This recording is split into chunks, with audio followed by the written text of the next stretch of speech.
Welcome to my channel. রুডো আর আমি আজকে আপনাদেরকে দেখাবো যে কিভাবে আমরা ওয়ার্কশিট বানাই বাড়িতে এবং তারপরে সেই ওয়ার্কশিটগুলো প্রত্যেক দিন ও করে। আর আমি তো আগেও বলেছি আপনাদেরকে যে ওয়ার্কশিট বানানো কতটা জরুরি, কেন ওয়ার্কশিট আমরা বানাবো বাচ্চাদের রোজকার পড়ার জন্য। রোজকার পড়ার জন্য যদি আমরা ওয়ার্কশিট বানিয়ে ওদেরকে পড়তে দিই তাহলে ওদের খুব আনন্দ সহকারে ওরা পড়ে। তো সেই জন্যই হচ্ছে, তুমি ওয়ার্কশিট করতে ভালোবাসো? খুব ভালোবাসো। তো সেই জন্য আমি রোজ ওয়ার্কশিট বানাই। তো আমাকে অনেকেই প্রশ্ন করেছেন যে দিদি আপনি কিভাবে ওয়ার্কশিটগুলো বানান। তো আজকে আমি সেটাই শেয়ার করবো আপনাদের সাথে যে আমি কিভাবে জুটোর জন্য এভরি ডে 7টা 8টা 10টাও বানিয়ে ফেলি এবং অবশ্যই প্রি প্ল্যান্ড থাকে আমার। আমি আজকে যেটা পড়াবো সেটা আগের দিন করি। তো আজকে আমরা যেটা বানাবো সেটা ও এখনও কিছুটা করবে, আবার কিছুটা পরের দিনও করবে আর কি, সেইভাবে। চলুন দেখা যাক।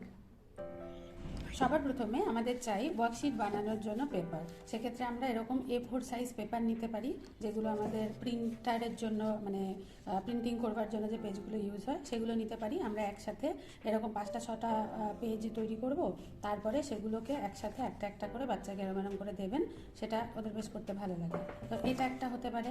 আর একটা হতে পারে এইরকম খাতা, বাইন্ডিং খাতা, যার মধ্যে পুরোটাই ব্লক মানে ফাঁকা থাকলেও তার মধ্যে আপনারা করাতে পারেন। আর হতে পারে হচ্ছে এমনি এরকম রুল টানা যে খাতাগুলো থাকে আমাদের, সেই সমস্ত খাতাতে আমি যেমন পরপর এইভাবে অনেক খাতাতে যখন যেটা পাই হাতের সামনে তার মধ্যেই আমি এরকম এঁকে ঠেকে বা বানিয়ে নানা রকম বানিয়ে ওকে পড়াই, যেমন বোঝাই, এগুলো লেখাই। হ্যাঁ, এরকমভাবে এগুলো আপনারা এই খাতাগুলো আপনারা ইউজ করতে পারেন। অথবা আরেকটু ছোটো যে বাচ্চা তাদের জন্য এরকম একদম যেগুলো মানে ইংলিশে হচ্ছে ইংলিশেরই খাতা থাকবে। হ্যাঁ, সেরকমভাবে ম্যাথসেরই খাতা থাকবে, সেরকমও নিতে পারেন আপনারা। কারণ যখন ওরা প্রথম লেখাটা শিখছে তখন এরকম টাইপের রুল দানা খাতা থাকলে ওদের পক্ষে জিনিসটা করতে সুবিধা হয়। এটা একটা। আর আপনারা করতে পারেন মানে ম্যাথসের ক্ষেত্রেও তাই। ম্যাথসের ক্ষেত্রে আপনারা ম্যাথসেরই যে কপি বুকগুলো হয় সেইগুলোতেই আপনারা লেখাতে পারেন, তাহলে ওদের মানে সঠিক জায়গার মধ্যে লেখা ইত্যাদি এই জিনিসগুলো হয়ে যায়। তো এটার মধ্যেও করতে পারেন। আর বাংলার ক্ষেত্রে হচ্ছে এরকম, বাংলার ক্ষেত্রে বাংলার যে খাতা তার মধ্যে করাতে পারেন। বাংলায় স্কেচ পেন 2-3টে কালারের আপনারা স্কেচ পেন নিতে পারেন। পেন্সিল লাগে, ইরেজার লাগে, পেন লাগে, আর হলো কালার বক্স লাগে, যেটা দিয়ে আপনি সুন্দর সুন্দর কালারফুল ওয়ার্কশিটস বানাবেন। এবার দেখা যাক যে আমরা কীভাবে প্রত্যেকদিন ওয়ার্কশিট বানাই। আমি আজকে ওকে ইভিএসের ওপরে সমস্ত কিছু দেব। ইভিএস যখন আমি করাবো, তো ধরুন আমি প্ল্যান্টস পড়াচ্ছি ওকে, তো আমি যখন ওকে প্ল্যান্টস সম্পর্কে একটা আইডিয়া দেবো, খুব সহজ, বেশি জটিলতায় যাব না। যেমন roots, stem, leaf, fruit, flowers. তো শুধুমাত্র একটা গাছের মধ্যে যা যা জিনিস থাকে, আর এগুলো সবার প্রথমে যখন এখন তোকে আমি খাতায় কলমে করতে দিচ্ছি, বিফোর দ্যাট আমি কিন্তু ওকে আমার টবের গাছ তুলে তার মধ্যে এগুলো প্রত্যেকটাকে দেখিয়েছি। যখন ফ্লাওয়ার্স হয়, যখন ফ্রুটস হয়, সেগুলোকেও আমি আলাদা আলাদা করে ওকে দেখিয়েছি যে কোনটাকে কি বলে। তো প্রথমে তো আমি এর আগেও বলেছি যে ছোট বাচ্চা যখন তাকে সবসময়ই আগে হাতে কলমে শিক্ষা দিতে হবে, মানে যেটা ও দেখবে সেটাই ও বুঝবে, ভিজুয়াল যেটা সেটাই ওর কাছে বোধগম্য। যেটা মানে দেখতে পাচ্ছে না সেটা কিন্তু ও মানে এখনও মানে আমি যদি 3 বছর থেকে 5 বছরের বাচ্চার কথা বলি, তো যদি আপনি 3 বছরের বাচ্চাকে শেখাচ্ছেন বা 3 থেকে 4 বছরের বাচ্চাকে শেখাচ্ছেন, সে কতটাই বা দেখেছে দুনিয়া, সুতরাং তার ইমাজিনেশনটা অনেক কম হবে। সে যত দেখবে তত তার ইমাজিনেশন বাড়বে। তো সেই কারণেই আগে আপনাদেরকে যে কোনো জিনিস শেখাতে হলে সেই জিনিসগুলোকে আগে চোখে দেখাতে হবে। ভেজিটেবলস থেকে শুরু করে যখন আমি লিভস মানে ট্রিজ পড়াচ্ছি বা প্ল্যান্টস পড়াচ্ছি, তখন আমরা প্ল্যান্টসের থেকে কি পাই, এই যে জিনিসগুলো, এগুলো হচ্ছে আগে কথায় কথায় গল্পে গল্পে আমাকে বোঝাতে হবে, শেখাতে হবে। মানে বড়দের মতন তো সেই বায়োলজি ক্লাসের মতো নিয়ে গিয়ে সব কিছু বোঝাতে পারবো না, বোঝালে ওরা বুঝবে না। তো সেই জন্য প্রথমে ছোট ছোট জিনিস দিয়ে আমাদের শুরু করতে হবে। যখন ও মোটামুটি চিনে যাবে গাছ দেখতে দেখতে, গাছের পাতা, stems, roots, fruits, flowers, birds, এই জিনিসগুলো যখন ও নিজে নিজে মানে দেখতে দেখতে শিখে যাবে, তখন আমরা খাতায় কলমে ওকে অ্যাজ আ ওয়ার্কশিট এগুলোকে করতে দেবো। তো বলতে পারেন এক ধরনের টেস্ট নেওয়া, যে ওয়ার্কশিট যে ও কতটা মনে রাখতে পেরেছে।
ওয়ার্কশিট, ম্যাথস ওয়ার্কশিটে যেমন ধরুন আমরা একটা করতে পারি ব্যাকওয়ার্ড কাউন্টিং।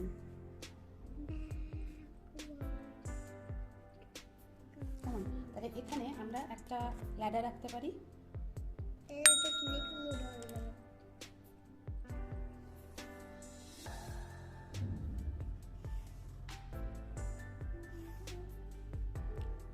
আপনাকে আঁকবার জন্য বিশাল মানে কিছু আঁকতে হবে সেরকম কোনো মানে নেই, মোটামুটি একটা জিনিস আঁকা যেটা দেখে বাচ্চার ভালো লাগবে এরকম টাইপের কিছু আঁকতে পারলেই হয়ে যাবে, কিন্তু সেজন্য বিশেষ কিছু করার দরকার নেই, জাস্ট একদম যেটা আপনার মনে হচ্ছে আপনি পারবেন সেরকম টাইপেরই করবেন।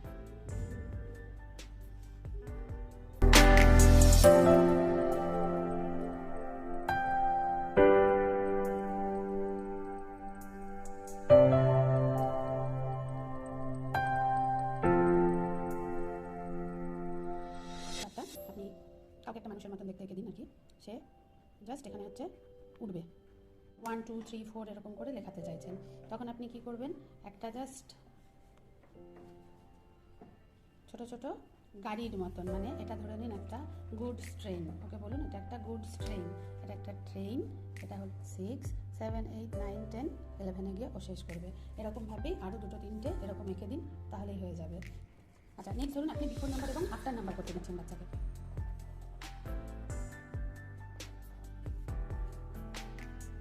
তারপরে আপনি এরকম ক্যাটারপিলারটাকে কন্টিনিউ করতে থাকুন।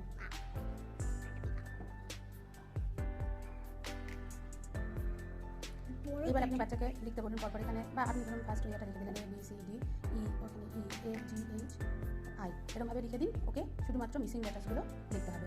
এরপরে থাকে ম্যাচিং, থাকে ম্যাচিংয়ের ক্ষেত্রেও আপনারা খুব সহজভাবেই কিছু কিছু ছবি এঁকে দেবেন, বা ছবি যদি আঁকতে নাও পারেন, ধরুন অনেক সময় আমরা কী করি শেপস কালার্স এগুলো দিয়ে করি, সেগুলোর ক্ষেত্রেও আপনারা ক্রেয়ন্সের ইউজ করতে পারেন।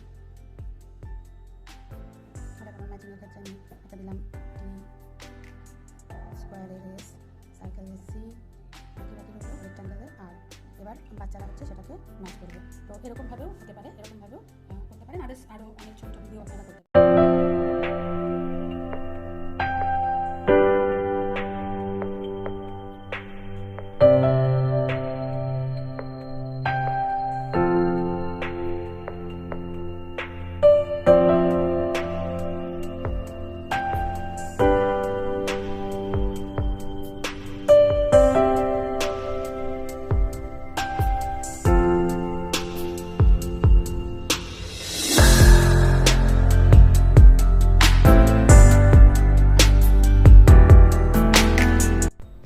এগুলো হচ্ছে রিইউজেবল ওয়ার্কশিট, মানে আমরা যদি এরকম কোনো ফাইল, যেই ফাইলগুলোর মধ্যে এরকম প্লাস্টিকের কভার থাকে সেরকম যদি কিনে রাখি, বা যদি সেটা নাও থাকে বাড়িতে, আমাদের জামা কাপড়ের জন্য যে ট্রান্সপারেন্ট কতগুলো প্লাস্টিক শিট আসে সেগুলোর মধ্যেও ঢুকে ঢুকে করা যেতে পারে। এটার সুবিধাটা হচ্ছে যে আমরা যখনই 10-12টা যা বানিয়ে নেব, নিয়ে এগুলোর ভেতরে ঢুকিয়ে ঢুকিয়ে দেবো ওদেরকে, আর একটা করে মার্কার দিয়ে করতে বলবো, তাহলে ওই একটা শিটকে অনেকবার ইউজ করা যাবে। যেমন এখানে 9 দিয়েছি, তো ওটাকে করে মুছে দিয়ে আবার আমি 6 দিলাম, দিয়ে 6টাকে ওকে আইডেন্টিফাই করতে বলা হবে।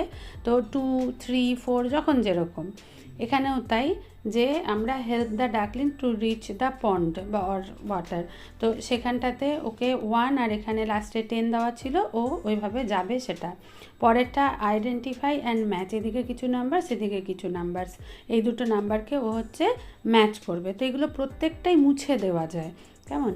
আচ্ছা এখানটাতেও তাই, একদিকে হলো একটা ইঁদুর এঁকেছি আর একদিকে কিছু কুকিজ এঁকেছি, 1 2 3 4 5 6 করে ও সিঁড়ি দিয়ে উপরে উঠবে এবং নিচে নামবে, নেমে কুকিজগুলোকে ইঁদুরটা খাবে। এরকম প্রত্যেকটার ক্ষেত্রে একটা করে গল্প বলে দিন বাচ্চাকে, তাহলে ওর বেশি ইন্টারেস্টিং হবে ওর কাছে জিনিসটা। প্লে স্কুলে অ্যাক্টিভিটি বেসড পড়াশোনা করানো হয় বাচ্চার কাছে পড়াশোনাটাকে ইন্টারেস্টিং করার জন্য, সেই জন্য আমাদেরও উদ্দেশ্য হবে ওয়ার্কশিটগুলো ইন্টারেস্টিং করা। এখানেও তাই 1 2 3 4 করে 30 অবধি নাম্বারস লেখা আছে, ও পরপর পরপর জয়েন করলে একটা পাখির ছবি পেয়ে যাবে। নেক্সট আসছে জয়েন দ্য নেক্সট নাম্বার। আপনার বাচ্চার বয়স এবং আপনার বাচ্চা কতটুকু জানে সেই অনুযায়ী ওদেরকে নাম্বারসগুলোকে জয়েন করতে দেবেন, দেখবেন পরপর ওরা সঠিক নাম্বারটা পরপর সাজিয়ে বলতে পারছে কিনা। নেক্সট হচ্ছে how many do you have, আমাদের কতগুলো চোখ কান, মানে এটা অ্যাকচুয়ালি কাউন্টিং ইয়েতে, তো নিজের বডির মধ্যে ওই পার্টসগুলোকে ও করতে শিখবে কাউন্ট, এবং ওখানটাতে ম্যাচ করবে। সেরকমই এই রিউজেবলের মধ্যেই আমি ওদের মানে যখন প্রথম ওকে শিখিয়েছিলাম তখন এইভাবে লাইন্স যেগুলো করানো সেগুলো করিয়েছি। আপনারাও এভাবে করাতে পারেন, তাহলে একটা শিটের মধ্যে হয়ে যাবে।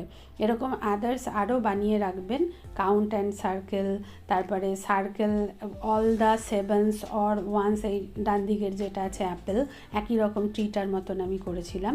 আচ্ছা, বাদিকে যেটা হচ্ছে কাউন্ট অ্যান্ড সার্কেল, এবং যখনই কাউন্ট করবে অবশ্যই যেন দাগ দিয়ে দিয়ে ওরা কাউন্ট করে, এবং আপনার সুবিধাটা হচ্ছে আপনি আবার মুছে দিতে পারেন, মুছে দিয়ে আবার নতুন করে আপনারা বানাতে পারেন। আই হোপ আমার এই ভিডিওটা আপনাদের ভালো লাগবে। লাইক, শেয়ার অ্যান্ড কমেন্টস করে আমাকে জানাবেন। অবশ্যই সাবস্ক্রাইব করবেন আমার এই চ্যানেলটা, আর বেল নোটিফিকেশান বাটনটা টিপে দেবেন, যাতে করে আমার যে কোনো নতুন ভিডিও নোটিফিকেশান আপনার কাছে সরাসরি পৌঁছে যায়। ভালো থাকবেন।